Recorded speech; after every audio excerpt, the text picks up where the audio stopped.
Hi, in this video, we are going to discuss about Rabin-Karp string matching algorithm. So before getting into Rabin-Karp string matching algorithm, we'll discuss about what a string matching is. The string matching is nothing but we will be finding all occurrences of a pattern in a given text. There are various applications of string matching, namely text editing, electronic surveillance, spam identification, and screen scraping.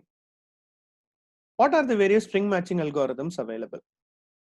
We have simple text searching, we have Rabin-Karp algorithm, we have Knuth-Morris-Pratt algorithm, we have Boyer-Moore algorithm, we have approximate matching, and we have regular expressions. Right. So before getting into the actual algorithm, right, we'll discuss an application of string searching here or string matching here. Consider that you have a document with lot of content. If you want to search for a particular word in the document, you'll go to the find section, put the keyword, and search for the document. The result will give you the position of the searched word in the particular document. This is a very classical example of string matching algorithm. Right. So before getting into the actual algorithm of Rabin-Karp, let us discuss it with the help of an example. In this example, I have a text n. Relate this particular example with the previous application which we discussed. Text n is nothing but the document which contains lot of text. Right. And we have another word called as a pattern. Okay, so this pattern is the text that we are going to actually search for. Right. So n is the text, okay, in which the word is to be searched, and m is the actual word to be searched. N is called as the text and m is called as the pattern. Right. So we are going to search for the pattern AAB in the given text. Okay, AAAAAB, that is 5 A's followed by a B. If a match is found, we have to tell that a match has been found. Right. So for every single character, okay, I'm going to assign a code for it. For example, the value of A, the code is 1, the value of B, code is 2, and so on. I have taken 10 characters here and assigned values from 1 to 10. Now, I'm going to calculate the hash value of the pattern M. Okay. So substitute the value of A, okay, it is 1. Again, substitute the value of A, it is 2, and substitute the value of B, which is 2. So the total comes to 4, and this is what we call as the hash code of the pattern or hash value of the pattern. Right. And the method used for calculating the hash code is called as the hash function, which is denoted by h of n. So these are the 4 important terminologies that needs to be kept in mind while we solve the example of Rabin-Karp. Okay. So once again, getting back to the 4 terminologies, n is the text where we are going to perform the search. M is the pattern that is to be searched. H is the hash code of the pattern, and h of n is the hash function. That is the method used to calculate the hash code. So these are 4 important terminologies, right? So in the next step, what we need to do is we need to take the first 3 characters of the text and calculate its hash value. That is, okay, for n of 1, n of 2, and n of 3. Okay. So for n of 1, the value is 1 because the code of A is equal to 1. Okay, n of 2 is 1 and n of 3 is 1. So the sum of all these values comes to 3. This value is called as the rolling hash value. This value is called as the rolling hash value. Now we need to compare the hash code of the pattern with rolling hash value of the text. Okay. So the hash code of the pattern we have calculated earlier, it is 4. Okay, and the rolling hash value, it is 3. Okay, so both are not equal. So 3 is not equal to h.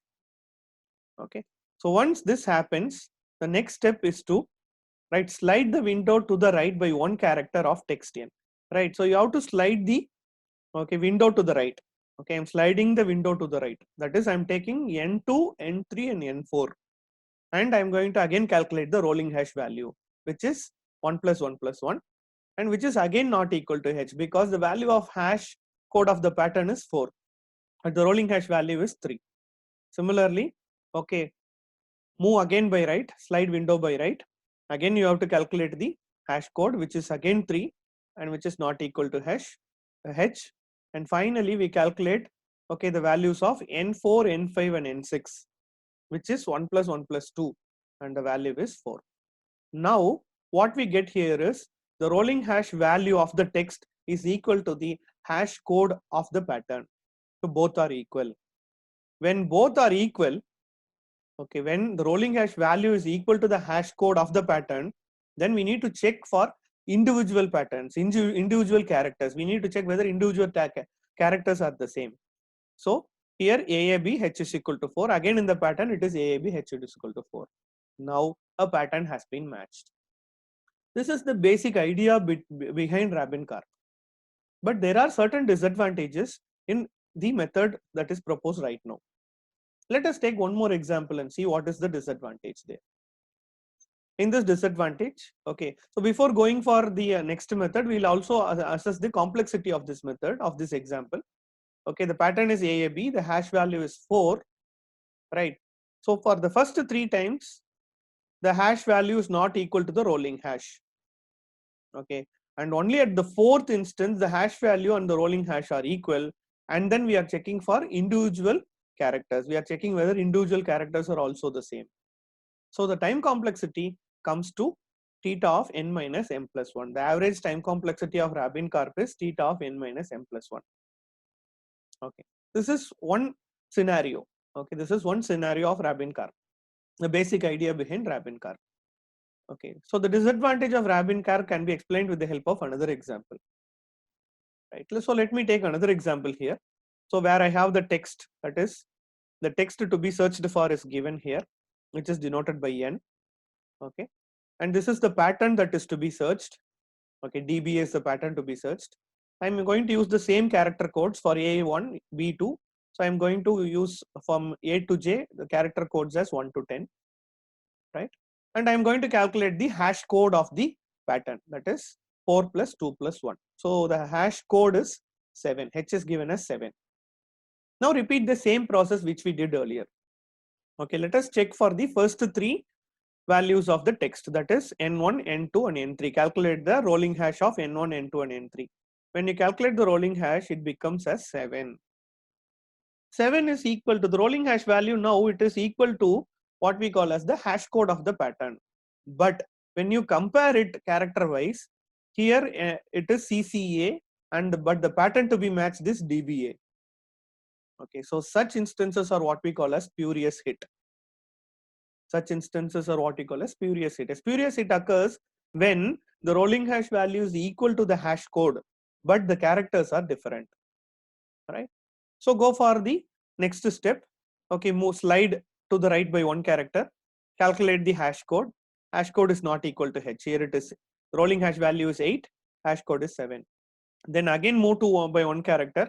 Now what happens? Again what we get is the rolling hash value is 7 and it is equal to the hash code.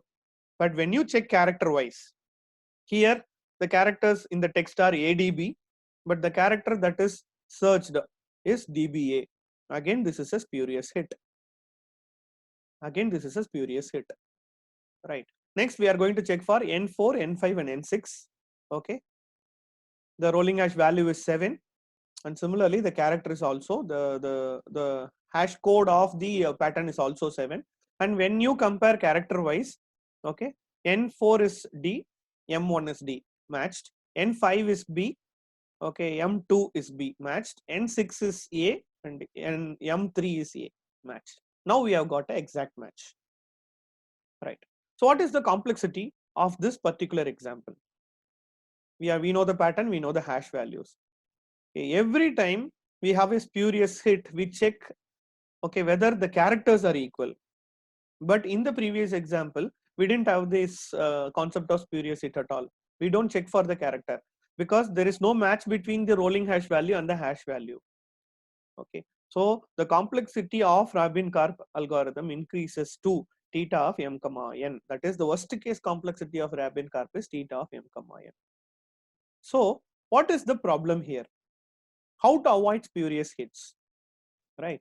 The spurious hits is because it is due to the selection of a simple hash function. So what is the hash function which we selected in both the examples? It is just simply the addition of the character codes.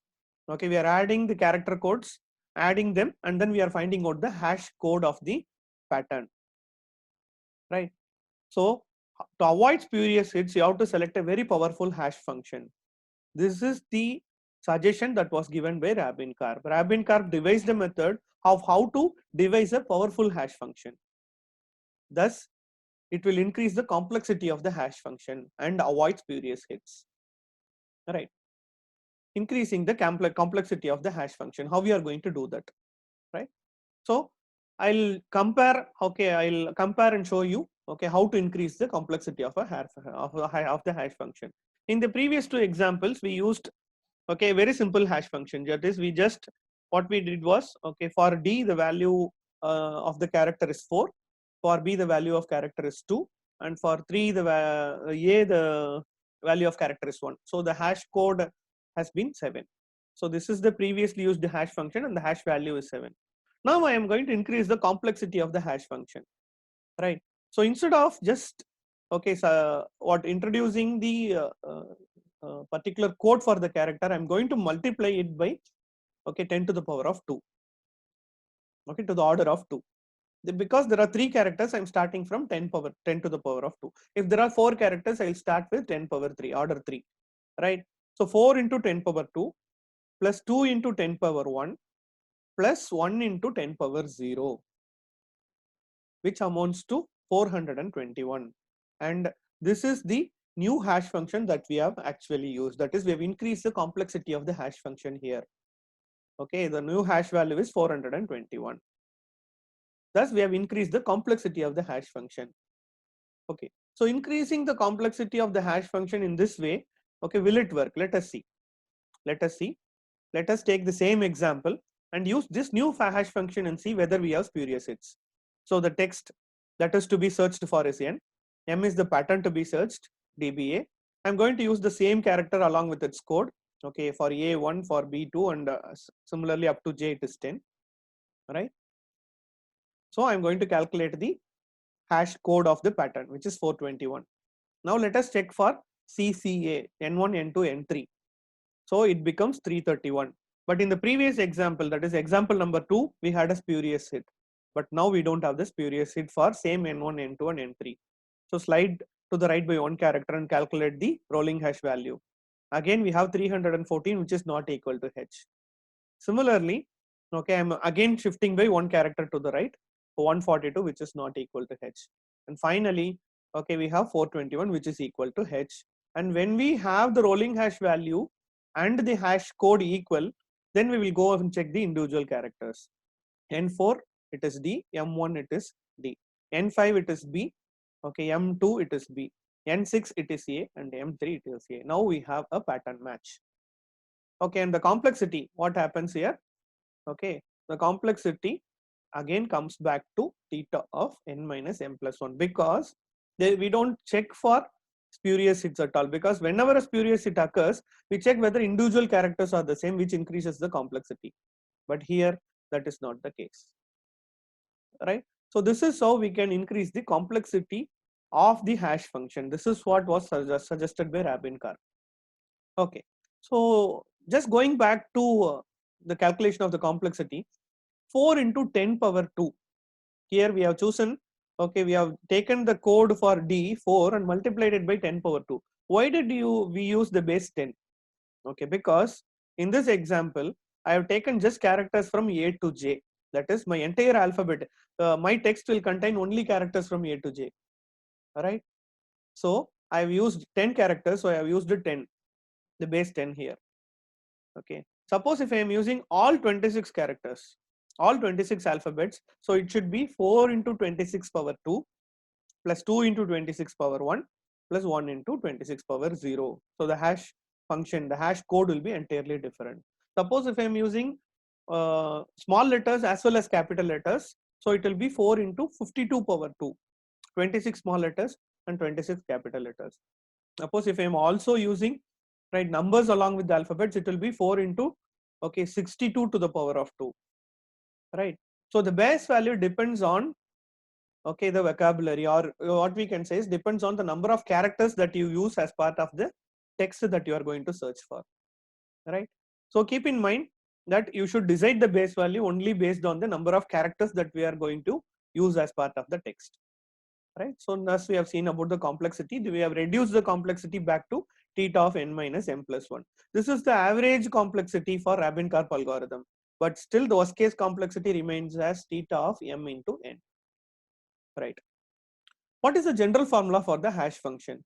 The hash function can be calculated using the general formula h of n is equal to c1 into 10 power m minus 1, so on, okay, up to cn into 10 power m minus k, where c1, c2 up to cn are character codes, 10 is the base value, and m comma k is the total number of characters in the pattern, right? So this is the general formula for the calculation of the hash function. So the base value, as I told you earlier, depends on the number of characters that you have actually used as part of the text that you are going to search for, and m and k both are total number of characters in the pattern, right? Okay. So an example is, okay, the previous example we have directly used the formula, and now we are devising the formula, general formula for the hash function. So 4 is c1 into, okay, 10 to the power of 2, okay, but the total number of characters in the pattern is 3. So 10 power 3 minus 1, which is 2, plus 2 into 10 power 3 minus 2, which is 1, plus 1 into 10 power 3 minus 3, which is 0, right? This is how, okay, this is the general formula, okay, for the hash function. It is not that you should use only this formula for the hash function. You can use any complex hash function, okay, and compute the hash code of the pattern to be searched, right? And there is also general formula for the rolling hash, which is quite similar. We don't have the need to go for it. Let us take a look at the pseudocode. Length of the pattern is m, hash of p, that is hash value of pattern, is hash of p, okay, rolling hash value is hash of t. Okay, if hash of p is equal to hash of t, then you have to go for comparison of pattern and selected section of text, okay. Then hash value of next section of text will be hash of t, okay. So we are using a do while loop here, okay, do while loop here, that is the loop will be executed at least once, okay. So this is what Rabin-Karp algorithm is. Thank you.